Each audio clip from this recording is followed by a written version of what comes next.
Nitin Williams اور ٹیموتھی بلو تھے۔ ایک ساتھ کام کرتے ہوئے مردوں نے جینا کو اغوا کیا، اس کا گلا کاٹ دیا اور پھر اس کی لاش کو ٹھکانے لگا دیا۔ ان خوفناک اعترافات کرنے کے کچھ ہی دیر بعد برائنٹ مر گیا۔ اسے کبھی بھی ان بھیانک جرائم کی قیمت ادا نہیں کرنی پڑی جو اس نے کیے تھے، لیکن نیتن اور ٹیموتھی کا کیا جو ابھی تک زندہ ہے؟ ان دونوں افراد کو 1999 میں جینا کے قتل کے الزام میں گرفتار کر لیا گیا۔ ٹیموتھی شاہد ہی پہلی بار مجرم تھا اور ماضی میں کئی بار قانون کے ساتھ مشکلات کا شکار ہوا تھا۔ عام طور پر خواتین سے فائدہ اٹھانے کے سلسلے میں جب پولیس نے پوچھ گچھ کی، ٹیموتھی نے جینا کے قتل سے منسلک ہونے سے انکار نہیں کیا، یہاں تک کہ اس نے اس کی جسم کی قیاس کی جگہ بھی بیان کی جو اس کی والد کی وسیع 96 ایکڑ جائیداد پر مشتمل تھا۔ لیکن جب اس علاقے کی مکمل تلاشی لی گئی تو پولیس نے کبھی بھی جینا کے باقیات کو نہیں پایا۔ افسوسناک طور پر جینا کی موت کے سلسلے میں ٹیموتھی کے الزامات کو بالآخر 1999 میں خارج کر دیا گیا اور بعد میں اس پر FBI سے جھوٹ بولنے کا الزام عائد کیا گیا۔ اسے جو سزا ملی وہ صرف 30 ماہ کی جیل تھی، جو کہ تقریباً 2.5 سال ہے۔ گویا یہ پہلے سے ہی کافی بدقسمتی نہیں تھی کہ جینا کی کیس کے سلسلے میں نیتن ولیمز کے خلاف الزامات کو بھی خارج کر دیا گیا تھا۔ قانون نافذ کرنے والوں نے صرف اس بات پر یقین نہیں کیا کہ برائن کے موت کے بستر کے اعترافات پوری حقیقت تھے اور نیتن 2 مختلف قتل کے ذمہ دار ہو سکتا تھا۔ در حقیقت انہوں نے یہاں تک دعویٰ کیا کہ چونکہ برائنٹ نے پولیس کے نہیں بلکہ اپنی نرسوں کے سامنے اعتراف کیا تھا، اس لیے اس کے اعترافات اب درست نہیں رہے۔ مزید یہ کہ نرسیں ابتدائی طور پر اعترافات کے بارے میں انہیں بتانے کے لیے پولیس کے پاس نہیں آئی کیونکہ انہیں یقین نہیں تھا کہ برائنٹ حقیقت میں مستحکم دماغ کا ہے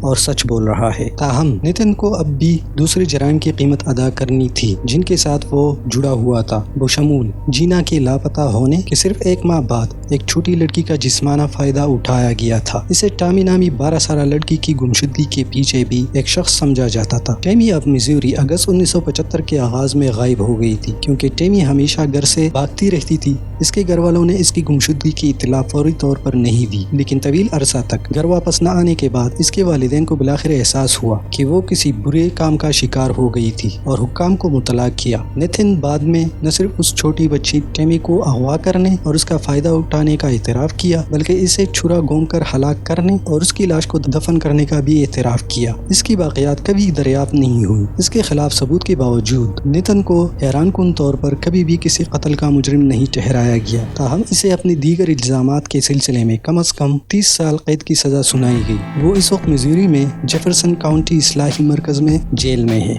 جیرلڈائن کیلی جو جیری کے پاس گئی تھی وہ اوسط درجے کی عورت نہیں تھی جسے آپ 1990 کی دہائی کے اوائل میں دیکھیں۔ وہ کافی چھوٹی اور سیاہ بالوں والی تھی لیکن وہ ٹیٹوز میں بھی ڈھکی ہوئی تھی۔ حملہ آور کتوں کو پالتو جانوروں کے طور پر رکھتی تھی اور کبھی کبھی اس کے گلے میں ایک بہت بڑا بوا کنسٹرکٹر پہننے دیکھا جاتا تھا۔ وہ واضح طور پر اس قسم کی لڑکی نہیں تھی جس کے ساتھ گڑبڑ کی جائے۔ جیرلڈائن اپنے مستقبل کے شوہر جان کیلی سے بچپن میں ملی تھی۔ انہوں نے شادی کر لی اور بعد میں 2 بچے ہوئے، ایک بیٹی اور ایک بیٹا۔ انہوں نے 1981 میں ایک شادی کی ایک خوفناک شام کے دوران بدترین موڑ لیا۔ جان نے بہت زیادہ شراب پی تھی اور شادی کے کچھ دوسرے مہمانوں کے ساتھ لڑائی میں پڑ گیا تھا۔ یہ بالکل واضح نہیں تھا کہ یہ کیسے ہوا۔ لڑائی کے نتیجے میں اس کے بہنوئی کی موت واقع ہوئی۔ جان خوفزدہ تھا کہ اس پر قتل کا الزام لگایا جا سکتا ہے، لہٰذا اس نے ملک بھر میں ہر جگہ منتقل ہونے کا فیصلہ کیا۔ وہ کیلیفورنیا میں آباد ہوئی جہاں وہ ایک موٹل میں کام کرنے کے لیے نوکری پر جانے لگا، لیکن اس دوران وہ اب بھی بہت زیادہ شراب پیتا تھا اور وہ جیرلڈائن ہر وقت لڑتے رہتے تھے جس کی وجہ سے ان کے دونوں بچے دور ہوتے جاتے گئے اور خود سے ان کو دور کر دیا۔ جان مبینہ طور پر کئی سالوں سے جیرالڈن کے ساتھ بہت بدسلوکی کر رہا تھا جس کی وجہ سے وہ اس کے لیے سرد دل ہو گئی تھی۔ آخر زیادتی کافی زیادہ ہو گئی اور اس نے اپنے شوہر سے بدلہ لینے کا فیصلہ کیا۔ اس نے اسے گولی مار کر ہلاک کر دیا اور پھر اس کی لاش کو فریزر میں رکھ دیا جہاں وہ 6 سال سے زائد عرصے تک پڑا رہا۔ بلا شبہ قانون نافذ کرنے والے اداروں یا جیری جان کے خاندان سمیت کسی کو بھی اس بات کا علم نہیں تھا کہ اس نے جان کے ساتھ کیا کیا تھا۔ کئی سالوں سے اس نے اپنے بچوں کو بتایا کہ ان کے والد کی موت محض ایک کار میں ہوئی تھی اور ان کے پاس اس کہانی پر شک کرنے کی کوئی وجہ نہیں تھی۔ پھر یہ بات تقریباً 6 سال بعد عیاں ہو گئی کہ جیری جو اب چھاتی کے کینسر سے مر رہی تھی، اس نے فیصلہ کیا کہ وہ سب کو بتائے کہ اس نے کیا کیا ہے۔ اس نے اپنے بیٹی کو اپنے شوہر کے قتل کی تفصیلات کے بارے میں بتایا اور اس کی بیٹی نے جلد ہی متعلقہ حکام کو مطلع کیا۔ پولیس جیری کے بیان کردہ فریزر کو چیک کرنے کے لیے گئی اور یقینی طور پر انہوں نے باقیات دریافت کی۔ اس کے جسم کی جلد ہی اس کے مخصوص ٹیٹو کی وجہ سے شناخت ہو گئی۔ یہ 1975 کا سال تھا اور 20 سالہ مائیکل مینسفیلڈ لنکن کالج میں زیر تعلیم طالب علم تھا۔ وہ ایک محنتی طالب علم تھا لیکن بدقسمتی سے قانون کے حوالے سے تھوڑی سی مشکل میں تھا۔ وہ خزاں میں چوری کا سامان لے جاتے ہوئے پکڑا گیا تھا۔ چوری شدہ اشیاء ریکارڈڈ البمز تھیں جنہیں وہ اپنے ہاسٹل میں ٹھکانے لگانے کی کوشش میں پکڑا گیا تھا۔ ڈسٹرکٹ اٹارنی نے اس پر رحم کرنے کا فیصلہ کیا اور اس سے معاہدہ کر لیا۔ اس نے کہا کہ اگر وہ صرف اس شخص سے رجوع کرتا ہے جس نے اسے سامان فروخت کیا تھا تو اس کے خلاف تمام الزامات کو ختم کر دے گا۔ مائیکل راضی ہو گیا اور بالآخر 21 سالہ رسل سمیکر کے بارے میں بتایا جس کے بارے میں وہ جانتا تھا کہ وہ اسے اپنی آزادی حاصل کر لے گا۔ کہ کرسمس مائیکل نے ایلینوائے میں گھر واپس آنے کا فیصلہ کیا۔ اس نے چھٹی اپنے والدین کے ساتھ گزاری اور سب کچھ معمول کے مطابق ہونے لگا۔ پولیس کے پاس جانے کے لیے کچھ نہیں تھا۔ جو وقت گزرتا گیا یہ آخرکار ایک سرد معاملہ بن جائے گا۔ اگلے سال ایک اور عجیب واقعہ ہوا لیکن اس بار یہ لنکن شہر ایلینوائے میں تھا جہاں مائیکل اسکول جاتا تھا۔ یہ 2 جون کی صبح تھی اور لنکن کی رہائشی 51 سالہ روت مارٹن کام پر نہیں پہنچی تھی اور اس نے کسی کو یہ بتانے کے لیے فون نہیں کیا تھا کہ وہ آج کام پہ نہیں آئے گی۔ یہ کام اس کے بالکل برعکس تھا۔ اس کے ساتھ کام کرنے والے اس کی خیریت سے خوفزدہ تھے، اس لیے انہوں نے اس کے شوہر ریچرڈ کو فون کیا۔ ریچرڈ پہلے ہی کام پر تھا لیکن وہ اپنی بیوی کو دیکھنے کے لیے جلدی سے گھر پہنچا۔ یہ وہی ان کے اپنے گیراج میں تھا کہ اس نے نہ صرف ایک گولی بلکہ خون کا داغ بھی دیکھا۔ اس نے اوپر سے نیچے تک گھر کی تلاشی لی لیکن اس کی بیوی کا کوئی نام و نشان نہیں ملا، اسی طرح جیسے مائیکل کے معاملے میں تھا۔ کسی خاص مشتبہ شخص کی طرف اشارہ کرنے والے کوئی نشان موجود نہیں تھے اور پولیس کے لیے سراغ کافی کم تھے۔ انہوں نے روت کی کار کو قریبی شہر میں چھوڑا ہوا پایا جس میں اضافی خون تھا۔ ان دنوں کچھ دیر بعد لنکن شہر پر ایک اور سانحہ رونما ہو گیا جو پہلے ہی تمام حالیہ جرائم سے دوچار تھا۔ یہ 9 اکتوبر تھا۔ روت کے لاپتہ ہونے کے چند ماہ بعد پولیس کو 911 کال موصول ہوئی۔ گولیاں چلنے کی آوازیں سنائی دے رہی تھی جو عام طور پر ایک پرسکون اور پرامن محلہ تھا۔ انہیں جے رابن فرائی کے گھر بلایا گیا جو دونوں صرف 25 سال کے تھے۔ ان دونوں کو گولی مار کر ہلاک کر دیا گیا تھا۔ اس وقت رابن افسوسناک طور پر اس کی بیوی ان کے پہلے بچے کے ساتھ حاملہ تھی۔ پولیس جس پر اب یہ جاننے کے لیے بہت دباؤ تھا کہ یہ جرائم کس نے کیے ہیں، وہ روت مارٹن کے قتل اور فرائی کے قتل کے درمیان ممکنہ مقصد اور ممکنہ تعلق تلاش کرنے کی کوشش کر رہے تھے۔ یہ تمام افراد بہت پسند کیے جانے والے افراد تھے اور ان کا کوئی جانا پہچانا دشمن نہیں تھا، لیکن آخرکار انہیں یہ احساس ہو گیا کہ جے فرائی اور روت مارٹن دونوں کا ایک غیر معمولی تعلق تھا جس کی آپ یقیناً توقع نہیں کر رہے ہوں گے۔ جے اور روت دونوں سے رسل سمیکر کے خلاف گواہی کی توقع تھی۔ یہ سب ایک گروسری سٹور پر ایک معمولی واقعے سے شروع ہوا جہاں وہ کام کرتا تھا۔ جے نے رسل کو چوری کرتے ہوئے پکڑا تھا اور اس کا پیچھا کرتے ہوئے سٹور اور پارکنگ لاٹ تک پہنچا۔ کسی بھی ثبوت سے چھٹکارا حاصل کرنے کی کوشش میں رسل نے چوری شدہ اشیاء کو روت مارٹن کی گاڑی میں پھینک دیا۔ یہ سٹیکس کا ایک پیکج تھا جس کی قیمت صرف $4 تھی۔ جے اور روت دونوں سے توقع کی جا رہی تھی کہ وہ اس واقعے کے لیے رسل کے خلاف گواہی دیں گے لیکن انہیں کبھی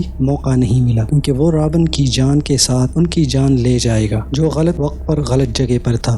لیکن مائیکل مینسفیلڈ کا کیا ہوا جو ابھی تک لاپتہ تھا؟ پولیس کو بالآخر پتہ چل گیا کہ مائیکل سے بھی رسل کے خلاف گواہی دینے کی توقع تھی لیکن ایک بہت ہی مختلف وجہ سے وہ موقع ملنے سے پہلے ہی غائب ہو گیا تھا۔ اب ان کے پاس ان تینوں جرائم کا بہت واضح مشتبہ تھا۔ رسل کو جلد ہی گرفتار کیا گیا اور بعد میں قتل کے سلسلے میں مجرم قرار دیا گیا تھا۔ اسے جیل میں 2 عمر قیدوں کی سزا سنائی گئی تھی۔ سالوں کے دوران تفتیش کار اس سے یہ جاننے کے لیے کئی بار کوشش کرتے رہے کہ یہ قتل و غارت گیری کیسے ہوئی تھی لیکن اس نے انکار کر دیا۔ یہ بات اس وقت کی تھی جب وہ 2011 میں 56 سال کی عمر میں مر رہا تھا کہ بستر مرگ سے اس نے بالآخر قتل کا اعتراف کیا۔ وہ جواب نہیں دے سکا یا نہیں دے رہا تھا۔ جہاں مائیکل مینسفیلڈ کی لاش تھی اس نے کہا کہ روت مارٹن کی لاش ایک ہائی وے کے نیچے دبی ہوئی تھی جو زیر تعمیر تھی۔ افسوس کی بات ہے کہ پولیس کبھی بھی اس کی لاش یا مائیکل کے باقیات تلاش کرنے میں کامیاب نہیں ہو سکی۔ رسل اپنے اعتراف کے بعد مر گیا۔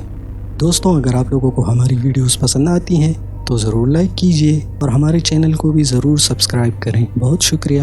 اللہ حافظ۔